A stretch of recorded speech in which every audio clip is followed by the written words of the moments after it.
नमस्कार दोस्तों, आज हम वीडियो लेकर आए हैं क्लास 12th का केमिस्ट्री का पहला चैप्टर है जिसका नाम है सॉल्यूशन। तो यहाँ पर हम बात करेंगे सॉल्यूशन के बारे में कि यहाँ पर सॉल्यूशन क्या होते हैं और इसके बारे में सॉल्यूशन के अंदर क्या क्या पढ़ना है। तो सबसे पहले हम लोग बात करते हैं कि सॉल्यूशन क्या है, सॉल्यूशन की डेफिनेशन हम लोग कैसे पहचानेंगे सॉल्यूशन की। तो सबसे पहले देखते हैं इसकी डेफिनेशन। सॉल्यूशन में क्या कहा गया है कि solution are the homogeneous mixture which form two और मोर कंपाउंड। तो यहाँ पर जो सॉल्यूशन है, सॉल्यूशन एक क्या है, होमोजेनियस मिक्सचर है। तो सॉल्यूशन एक होमोजेनियस मिक्सचर होते हैं। मिक्सचर हम लोग जानते हैं दो टाइप के होते हैं, homogeneous mixture and heterogeneous mixture. और जो भी मिक्सचर्स बनते हैं वो हमारे टू और मोर डिफरेंट कंपाउंड से मिलकर बनते हैं। मिनिमम 2 कंपोनेंट्स होने ही चाहिए। तो यहाँ पर जो सॉल्यूशन हम लोग पढ़ेंगे, बाइनरी सॉल्यूशन पढ़ेंगे। बाइनरी सॉल्यूशन का मतलब है कि 2 कंपोनेंट से मिलकर बनने वाला सॉल्यूशन पढ़ेंगे। तो सॉल्यूशन में कहा गया है कि solutions are the homogeneous mixture which form 2 और मोर कंपाउंड। तो जो सॉल्यूशन होता है कि मिक्सचर होता है, लेकिन कौन सा मिक्सचर है, होमोजेनियस मिक्सचर होता है। होमोजेनियस मिक्सचर का मतलब है कि जब हम 2 कंपोनेंट्स को मिलाते हैं, दोनों कंपोनेंट को मिलाने पर उनका डिस्ट्रीब्यूशन यूनिफॉर्मली रहे। यूनिफॉर्मली मतलब एक जैसा रहे। जैसे कि हम बात करते हैं शुगर को जब वाटर के साथ मिक्स करते हैं तो मिलाने पर दोनों हमारे जब दोनों मिलते हैं, मिलने के बाद जो सॉल्यूशन बनता है उनका डिस्ट्रीब्यूशन एक जैसा होता है, उनकी प्रॉपर्टी सेम प्रॉपर्टी शो करते हैं। तो इस तरह की जो मिक्सचर्स होते हैं होमोजीनियस मिक्सचर्स में आते हैं। तो सॉल्यूशन ये क्या है, होमोजीनियस मिक्सचर में आता है। तो जब ये मिक्सचर्स है तो इसमें हमारे मिनिमम 2 कंपोनेंट्स तो होंगे ही होंगे।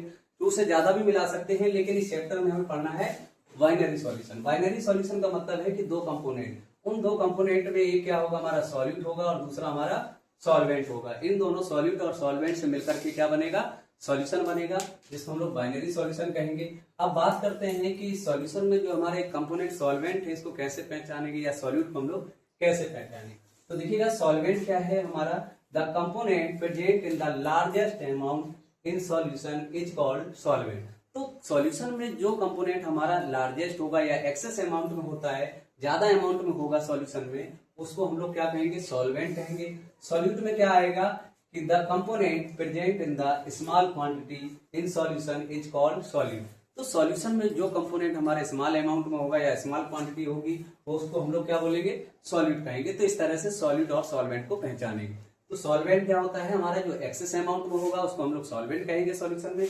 और सॉल्यूशन में जो कंपोनेंट हमारा क्या होगा, स्मॉल क्वांटिटी में होगा या लेस अमाउंट में होगा, उसको हम लोग सॉल्यूट कहेंगे। तो यहाँ पर ये हमारा क्या है, सॉल्यूशन है। और सॉल्यूशन के ये 2 कंपोनेंट से मिलकर बना है, सॉल्यूट एंड सॉल्वेंट। अब बात करते हैं कुछ एग्जाम्पल की। यहाँ पर जैसे कि कहा गया है शुगर डिजोल्व इन वाटर।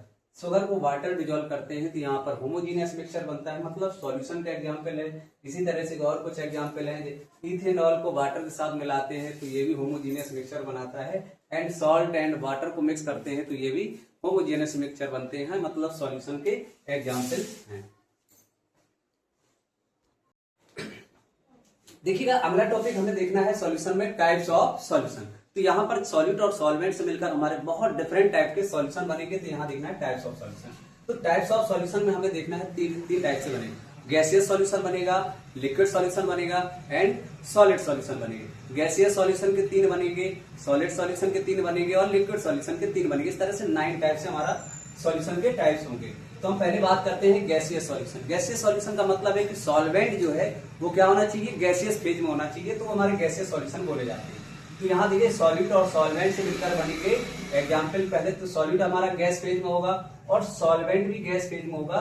तो दोनों सॉल्वेंट और सॉल्यूट दोनों गैसियस फेज में होना चाहिए। तो इन दोनों से मिक्सचर हमारे जो सॉल्यूशन बनेंगे, एग्जाम्पल की बात करते हैं mixture of oxygen and nitrogen. तो एटमॉस्फेयर में हमारी जो ऑक्सीजन होती है और नाइट्रोजन गैस होती है, एयर होती है। तो एयर जो है, एयर में क्या है, बहुत सारी गैसेस हैं। तो नाइट्रोजन है हमारी 78% होती है, मतलब एक्सेस अमाउंट में सबसे ज्यादा नाइट्रोजन गैस होती है। फिर उसके बाद 21% के आसपास ऑक्सीजन गैस होती है। तो नाइट्रोजन और ऑक्सीजन गैस का जो मिक्सचर है ये भी हमारा सॉल्यूशन होगा, मतलब होमोजीनियस मिक्सचर में आएगा।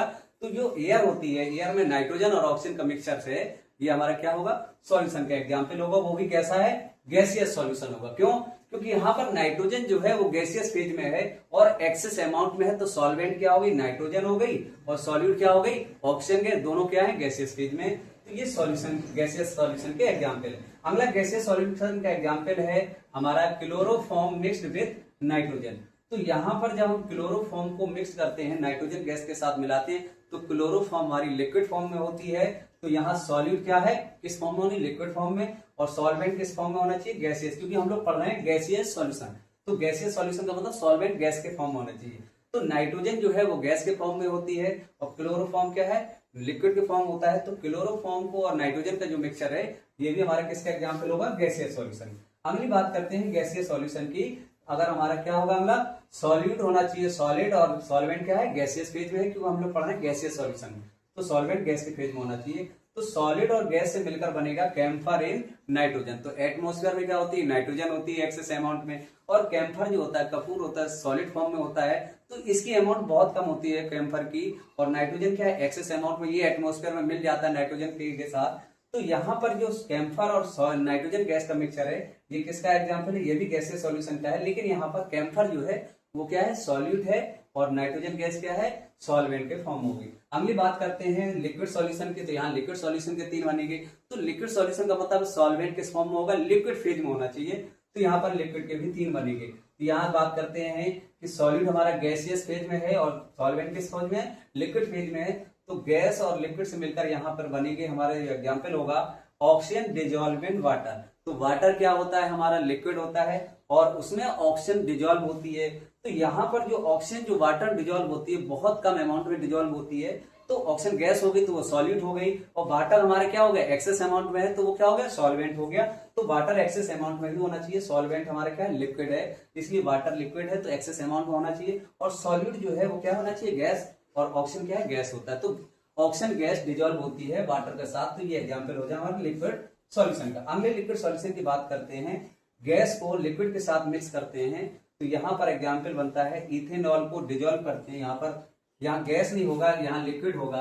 अगला हमारा जो सॉल्यूशन बनेगा, लिक्विड सॉल्यूशन होगा, वो हमारा क्या है, सॉल्यूट भी लिक्विड होना चाहिए, और सॉल्वेंट भी क्या होना चाहिए, लिक्विड होना चाहिए। तो दोनों लिक्विड होंगे, इनसे मिलकर जो बनेगा एग्जाम्पल हमारी बात करते हैं इथेनॉल डिजॉल्व इन वाटर। तो इथेनॉल जो होती है एथिल अल्कोहल, वो भी लिक्विड होता है, इसको वाटर के साथ मिला के लोग पीते हैं। तो ये क्या है, इथेनॉल और वाटर का मिक्सचर क्या है, ये भी लिक्विड का है। दोनों हमारे सॉल्यूट और सॉल्वेंट के लिक्विड फेज में होना चाहिए। तो यहाँ सॉल्यूट क्या होगा, जो वाटर हमारा एक सॉल्वेंट होगा, और इथेनॉल क्या होगा, सॉल्यूट का फॉर्म हो जाएगा। इथेनॉल हमारा कम अमाउंट में होगा। अगली बात करते हैं सॉल्यूशन, लिक्विड सॉल्यूशन की। सॉलिड और लिक्विड से मिलकर बनेगा। तो यहाँ पर सॉलिड क्या होना, किस फेज में होना चाहिए, सॉलिड फेज में, और सॉल्वेंट किस में होना चाहिए, लिक्विड फेज में। तो इनसे जो एग्जाम्पल की बात करते हैं, जैसे कि ग्लूकोज को डिजोल्व करेंगे वाटर के साथ, शुगर को डिजोल्व करेंगे वाटर के साथ, सॉल्ट को करेंगे डिजोल्व वाटर के साथ। तो ये जो एग्जाम्पल है हमारे किसके एग्जाम्पल हैं, सॉलिड और लिक्विड के बीच में। और यहाँ पर सॉलिड क्या होना चाहिए, सॉलिड के फॉर्म में। जब ग्लूकोज को वाटर के साथ मिलाएंगे तो ग्लूकोज का वाटर हमारा लिक्विड होगा, तो वो तो सॉल्वेंट होता है, और ग्लूकोज क्या होगा, सॉलिड फॉर्म में। या हम कह रहे शुगर को वाटर के साथ मिलाएंगे तो शुगर क्या होगा, सॉलिड के फॉर्म में, सॉलिड भी होगा। तो सॉलिड क्या होना चाहिए, सॉलिड ही होना चाहिए, और सॉल्वेंट क्या होना चाहिए, लिक्विड फेज में। तो ग्लूकोज हो गए, वाटर के साथ मिला दो, ये एग्जाम्पल हो गया। शुगर को वाटर के साथ मिला देंगे तो ये भी हमारा इसका एग्जाम्पल हो जाएगा। इस तरह से ये हमारे गैसियस सॉल्यूशन होंगे। अगला हम लोग पढ़ेंगे गैस सॉलिड सॉल्यूशन। अगले बात करते हैं टाइप्स ऑफ सॉल्यूशन की, सॉलिड सॉल्यूशन। तो सॉलिड सॉल्यूशन का मतलब है यहाँ पर सॉल्वेंट किस फॉर्म में होना चाहिए, सॉलिड फेज में होना चाहिए, और इसके बाद सॉलिड लिक्विड भी होगा, गैस भी होगा, सॉल्यूशन मिलकर बनाएगा। तो बात करते हैं यहाँ पर सॉलिड सॉल्यूशन के एग्जाम्पल की बात करते हैं। जब यहाँ पर सॉलिड किस फॉर्म में हो, गैस, और सॉल्वेंट क्या हो, सॉलिड फॉर्म में हो, तो यहाँ पर एग्जाम्पल की बात करते हैं। जो एब्जॉर्प्शन ऑफ हाइड्रोजन होता है पैलिडियम, पैलिडियम जो मेटल होता है हाइड्रोजन गैस का एब्जॉर्ब करता है। तो पैलिडियम क्या हो गया, मेटल हो गया, सॉलिड फॉर्म में है, और एक्सेस अमाउंट में। हाइड्रोजन गैस जो होती है ये गैस फेज में हाइड्रोजन, और इसका एब्जॉर्प्शन करता है। तो इन दोनों का मिक्सचर जो है हमारे इस तरह की गैस और सॉलिड के बीच होगा। अगली बात करते हैं सॉलिड सॉल्यूशन की। यहाँ सॉल्वेंट क्या होनी चाहिए, सॉलिड फॉर्म में, और सॉलिड क्या हो, लिक्विड फॉर्म में हो। सॉलिड क्या हो, लिक्विड फेज मतलब कम अमाउंट में हो, और सॉल्वेंट हमारा सॉलिड फेज में तो एक्सेस अमाउंट में हो। तो इस तरह के जो मिक्सचर्स हैं यहाँ पर हम बात करते हैं एग्जाम्पल की। सोडियम अमलगम हो गया, जिंक अमलगम हो गया। तो ये अमलगम क्या है कि जब हम लोग सोडियम को मरकरी के साथ मिलाते हैं तो अमलगम बोलते हैं। तो मरकरी हमारी क्या है, लिक्विड फेज में होती है, और सोडियम क्या है, सॉलिड फेज में होता है। तो सोडियम हमारा क्या हो जाएगा, सॉल्वेंट हो जाएगा, और मरकरी जो लिक्विड फेज में है, लिक्विड हो जाएगी, लिक्विड फेज में होती है, तो ये सॉलिड हो जाएगी मरकरी। राइट। तो इस तरह की जो एग्जाम्पल है हमारे इसके एग्जाम्पल है। अगली बात करते हैं सॉलिड और सॉलिड की भी। यहाँ पर सॉल्वेंट भी क्या हो, सॉलिड फेज में हो, और सॉलिड भी सॉलिड फेज में होना। तो ये दोनों से मिक्सचर बनेगी। तो हमारे कुछ एलॉय होते हैं, एलॉय का मतलब मिक्सचर्स ऑफ मेटल होते हैं, मेटल टू मेटल मिक्सचर्स होते हैं। तो जैसे कि एग्जाम्पल की बात करते हैं, ब्रास हो गया। ब्रास जो है कॉपर एंड जिंक का मिक्सचर होता है। तो कॉपर भी क्या है, सॉलिड फेज में है, और जिंक भी है हमारा सॉलिड फेज में होता है। तो यहाँ पर दोनों कंपोनेंट सॉलिड फेज में, एक हमारा क्या होगा, एक्सेस अमाउंट में होगा तो सॉल्वेंट हो जाएगा, और दूसरा हमारा सॉलिड होगा लेस अमाउंट में तो सॉल्यूट हो जाएगा। तो इस तरह से ये बनते हैं 9 टाइप से हमारे टाइप्स ऑफ सॉल्यूशन बनते हैं। अगर वीडियो अच्छा लगा हो